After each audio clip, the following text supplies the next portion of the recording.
ဆွဲ Hello မင်္ဂလာပါဒီနေ့ကဘာနေ့လဲ ကားတစ်သွားယူမယ်နေ့ပါ ကျွန်တော်ရှေ့ရက်ကစီယန်ချပြီးသွားပြီဒီနေ့ brand new ကားလေးကိုလိုင်စင်နဲ့ရပြီစစီးလို့ရပြီဆိုတော့ဒီနေ့သွားယူမှာဖြစ်ပါတယ် Yay အရင်ဆုံးမနက်စာကစားလာအောင်မယ်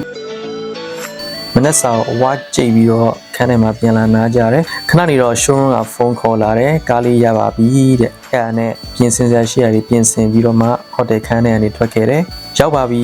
ကားလေးကိုလက်ခံရရှိပါပြီ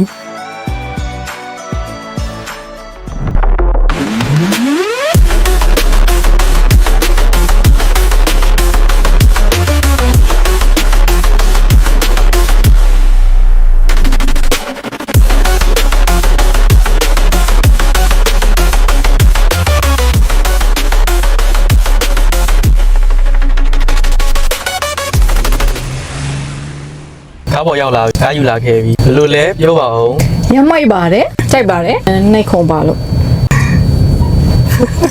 ပြီးတော့မောင်းလုံးကောင်းတယ်ဒီမှာကျယ်လေးတွေပါတာကြိုက်တယ်ဒီအယောင်လေးတွေကြိုက်တယ်အဲ့ဒါပါပဲ အခုဗီဒီယိုလေးကကျွန်တော်တို့အားပေးကြတဲ့ member တွေနဲ့မိတ်ဆွေတွေအတွက်အမှတ်တရမျှဝေပေးလိုက်တာဖြစ်ပါတယ်ကျွန်တော်တို့နောက်တဲ့ဗီဒီယိုမှာပြန်ပြီးတော့မှတွေ့ဆုံကြပါမယ်ကျွန်တော်တို့အပျော်လေးတွေလည်းကူးဆက်သွားမယ်လို့ထင်ပါတယ်အားလုံး ဒါ bye bye